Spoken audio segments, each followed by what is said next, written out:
Fala pessoal, meu nome é Joel Dias e no vídeo de hoje vamos estar falando sobre os finais dos tempos de uma forma resumida e rápida e descomplicada. Amém? Vamos lá. Jesus disse que nos finais dos tempos haveria sinais da sua vinda, que seria fome, peste, guerra, terremotos e rumores de guerra, correto? Vamos conferir. Teve a peste, vamos com a peste como a doença aqui. Bom, veio a Covid-19 que parou o mundo inteiro já. Então já é um dos sinais. Se formos ver na história antiga, já tivemos várias outras pestes terríveis que assolou a humanidade. Então já temos uma sequência de doenças que aconteceram. Outro sinal, terremotos. Se você pesquisar hoje aí, Estados Unidos e outros países sofrem muito com terremotos. E tsunamis e outras coisas que acabam com a humanidade, assim, num poder tremendo da natureza, correto? Então, nessa parte já temos muita prova de que já é os finais dos tempos, porque a Bíblia refere como os últimos dias como uma contração de uma mulher que vai dar à luz. Vai se intensificando e vai ficando mais acelerado a sequência das coisas que vão acontecendo.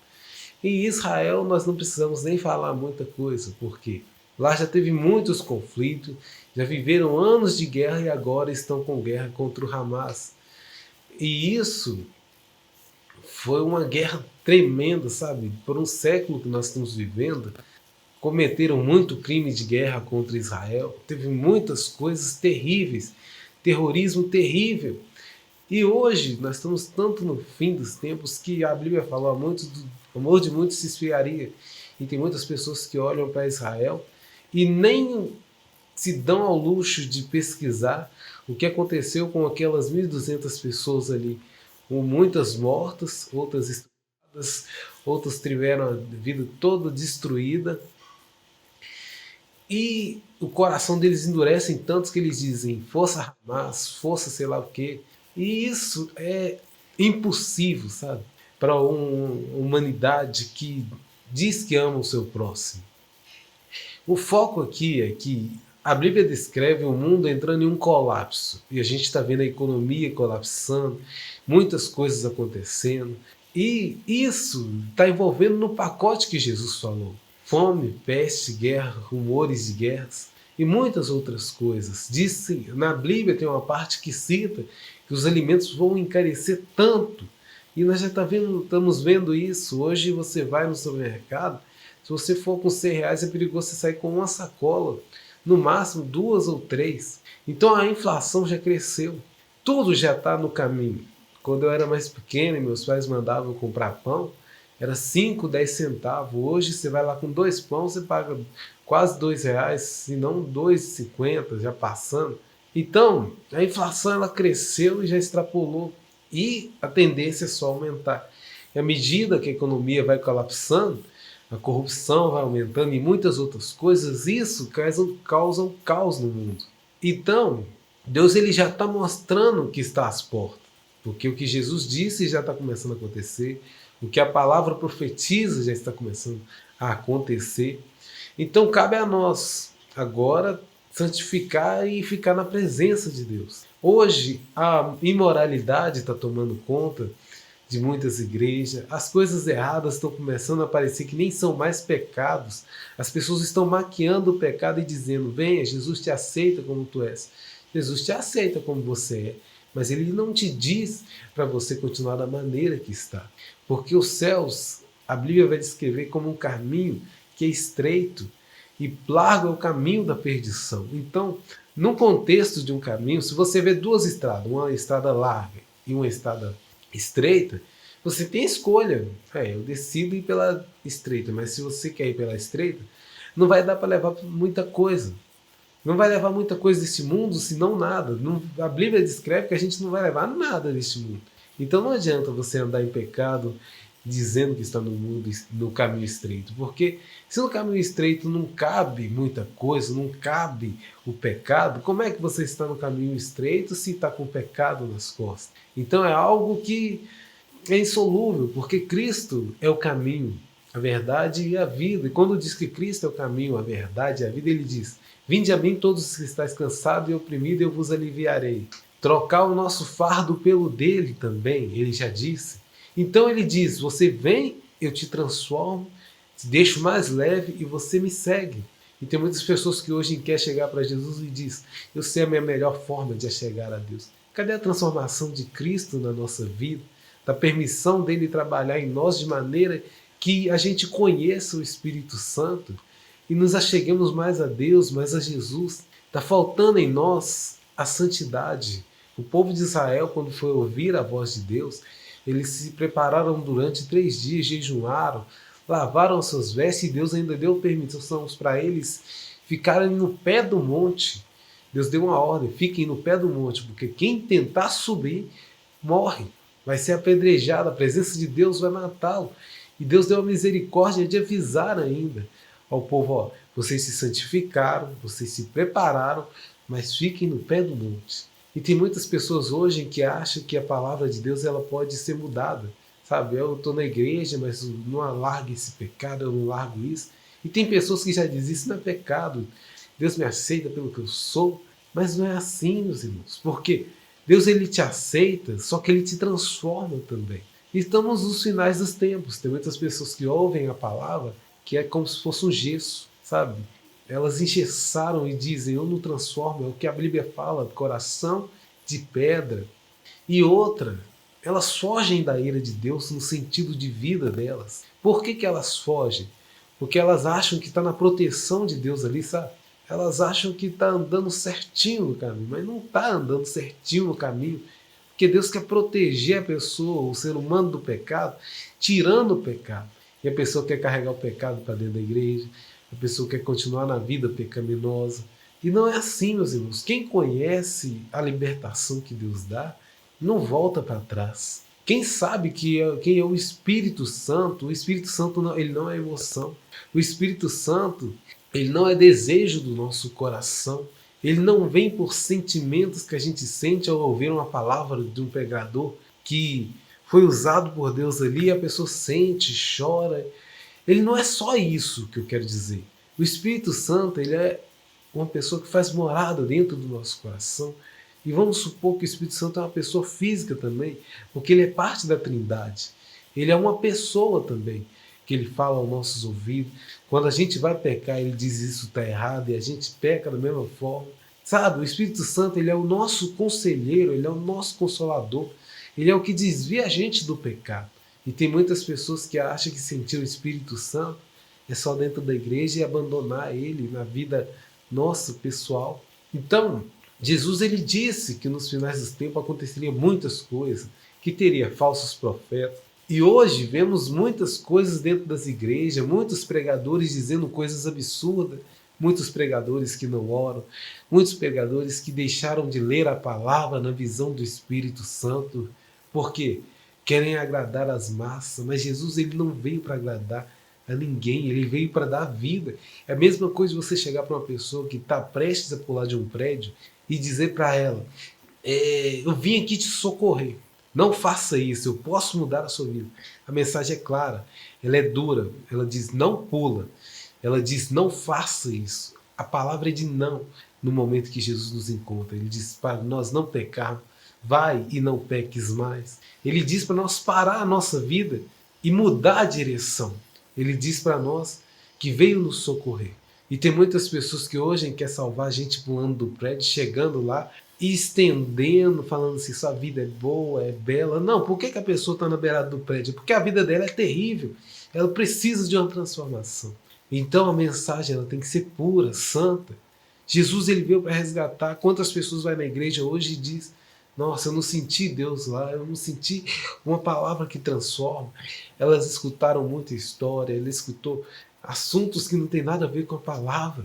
Elas não foram alimentadas devidamente. E a Bíblia fala de falsos profetas, de muitas coisas imorais. Disse que na igreja era lícito que acontecesse muitos escândalos nos finais dos tempos. É o que nós temos mais visto. São notícias terríveis acontecendo. Então, neste caso, entenda, a palavra de Deus ela não é uma palavra somente doce. ela vem com alívio, um refrigério que lava a alma.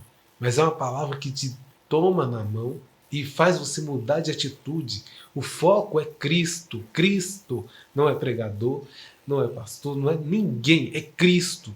Foca em Cristo. Se o seu pastor está errado, se a tua igreja tem uma doutrina que não serve a Deus, sai dela, foge dela, porque Jesus vai dizer em Coríntios, Paulo vai escrever o seguinte: se alguém apresentar outro evangelho diferente da palavra de Deus, da palavra escrita, que seja maldita, pode ser anjo, pode ser qualquer um. Um anjo apareceu para você e mudou o que está na Bíblia, disse para ele assim: ó, sai de mim, sai de perto de mim, maldito. É isso, é maldito a palavra fora da Bíblia. Ou seja, a santidade que Deus quer, ela está na Bíblia. Ela está em conhecer o Espírito Santo, em conhecer quem é Jesus verdadeiramente e ser lavado e remido pelo sangue dele. Então, estamos nos últimos tempos. Estamos vendo muitas apostasias, muitas pessoas dizendo que conhecem Jesus, mas não sabem nem quem é o Espírito Santo e o que ele faz na vida das pessoas. Estamos vendo muita pessoa em pecado em cima dos púlpitos. Então, não foque somente no pregador, porque o pregador, ele é um mensageiro de Deus. Jesus disse o seguinte para os discípulos e para algumas outras pessoas: fazem o que eles falam, mas não fazem o que eles fazem. Ou seja, a vida dele está errada, mas ele está pregando a palavra. E não preocupe em escutar essas pessoas, porque Jesus ele disse o seguinte: no último dia chegarão a mim muitos que dirão: eu preguei em seu nome, eu expulsei demônios em seu nome, eu curei em seu nome, eu conheci a tua palavra. E Jesus vai dizer para ele assim: afastai de mim que eu nunca te conheço. Afastai de mim para o fogo eterno. E ele pregou a palavra, e tem gente que ouviu a palavra dele que foi salva. E aí? Não escutem pessoas que desviam a palavra, que quer te dar um mel enquanto você precisa de um sal para purificar, sabe? Para controlar sua saúde espiritual. Tomem cuidado com os evangelhos que vocês escutam. Procurem igrejas que preguem a palavra nua e crua, de verdade, porque a verdade ela é o que liberta o ser humano. E que é outra coisa que te convence do pecado é o Espírito Santo. Não se preocupe em chegar na igreja e ser transformado no primeiro dia. Você aceitou Jesus e diz: agora eu tenho que seguir a doutrina à risca. Sim, você tem que seguir a doutrina da igreja, que você decidiu aceitar Cristo lá. Mas o trabalho do Espírito Santo agora é te mover para o lugar que ele quer que você esteja na vida espiritual. O trabalho do Espírito Santo é tirar todo tipo de pecado da sua vida. Então você vai começar a ler a Bíblia, você vai começar a orar, você vai começar a ver o ministério do jejum, você vai ter uma vida de vigilância de acordo com a palavra. E isso é o que transforma a sua vida verdadeiramente. É o Espírito Santo te convencendo do pecado e te levando por uma escada que leva aos céus. Então, meus irmãos, se alguém vem com uma palavra que aconselha pecado, que guarda pecado, ou então que o pastor não repreende o pecado do adultério, não repreende o pecado imoral dentro da igreja, cuidado, porque a porta desse pastor não está virada para o céu, está virada para o inferno. E as ovelhas que estão seguindo a ele, no último dia vai chegar para ele e dizer: por que você não pregou a verdade para mim? Por que você não pegou a verdade que me libertava do meu pecado? Eu precisava disso. Agora a culpa é sua de eu estar numa morte eterna. Não acreditem em mim também. Acredite na palavra. Procure base em tudo que eu falei aqui. É uma palavra dura, mas é uma palavra que liberta. Porque se a gente não tem Cristo, nós estamos à beira do prédio pronto para pular e morrer. Porque a Bíblia diz que sem Cristo a gente não tem vida. E com Cristo a gente é um só. A gente morre para o mundo e vive para Deus e vive somente para Deus. E viver para Deus é uma maravilha. Viver para Deus é uma vida transformada, é uma vida purificada do pecado. É uma vida que você vai ter as suas conquistas, é uma vida que você vai colocar os projetos nas mãos de Deus, é uma vida que você vai orar pela sua família e ver ela sendo mudada, é uma vida que você vai olhar para si mesmo e dizer: como é que eu vivia num pecado assim, como é que eu aceitava isso dentro da minha casa. É uma vida que, se você não se entregar para Deus, você não vai conhecer, porque o pecado ele tampa as visões. A Bíblia fala que a pessoa é cega. O pecado cega as pessoas. Então, meus irmãos, andem na presença de Deus e procure conhecer o Deus que você serve. Porque o Deus que você serve, ele cura, ele faz milagre, ele livra da depressão, ele salva famílias, Ele transforma vidas que é impossíveis de ser transformada pelo homem. Então a vida que a gente tem perante Deus é uma vida diferente. Tem muitas pessoas que querem viver uma vida, só que elas não se entregam para Deus de verdade. Leia a palavra de Deus, jejuma e ora para você ver se você não vê uma diferença. Faça um propósito com Deus para ver a sua vida mudada e você vai ver. Estamos nos fins dos tempos. E os sinais estão aí. Jesus Cristo está voltando. Ah, mas eu escuto isso desde que a minha avó escutou, meu avô escutou e ninguém está acreditando mais nisso. Ah, pode não acreditar. Mas quando Jesus aparecer nas nuvens e carregar milhares para os céus e você ficar, você vai dizer, nossa, era verdade. Ah, mas Jesus não veio no meu tempo, ou não vai vir agora. Você sabe do dia de amanhã, porque ele pode chamar você individualmente, ele pode voltar para você. E se você não estiver preparado, você vai ter que pagar um preço alto. E o preço é a morte. O preço pelos nossos pecados é a morte. Por isso que Jesus Cristo morreu. Não fique com o seu pecado. Procure transformar. Jovens, mudem de vida enquanto vocês têm força. Porque se o pecado for plantado no seu coração, ele vai crescer como uma raiz amarga que aprofunda na terra e arrebenta com tudo. E no fim da sua vida você vai dizer só o seguinte: eu perdi a minha vida. É a única palavra que você vai ter. Perdi o meu tempo. Se você tiver a chance, porque o pecado ele leva um caminho de morte. Então tem gente hoje que morre com 20 anos, 25, abaixo disso. Então o pecado ele é uma raiz de morte. Procure a Deus, procure a palavra, procure alguém que sirva a Deus de verdade. Comece a orar pela sua família e por você. Ore primeiro por você, para que Deus abra a sua visão. Finais dos tempos significa apostasia da fé, que é não acreditar em Deus. Significa ver os falsos profetas pregarem, levando as pessoas a convencer que o pecado é normal. É ver muitas coisas erradas dentro das igrejas. Seja diferente na sua igreja. Seja usado por Deus ali dentro. Se você quer ser diferente, é buscar a presença de Deus. Porque se você anda em santidade, é o brilho de Deus que haverá em você. Então é isso, pessoal. Espero que vocês tenham gostado desse vídeo. Que Deus abençoe você, a sua família. Andem na presença de Deus. E vocês vão ver a diferença que Deus faz na nossa vida. Amém?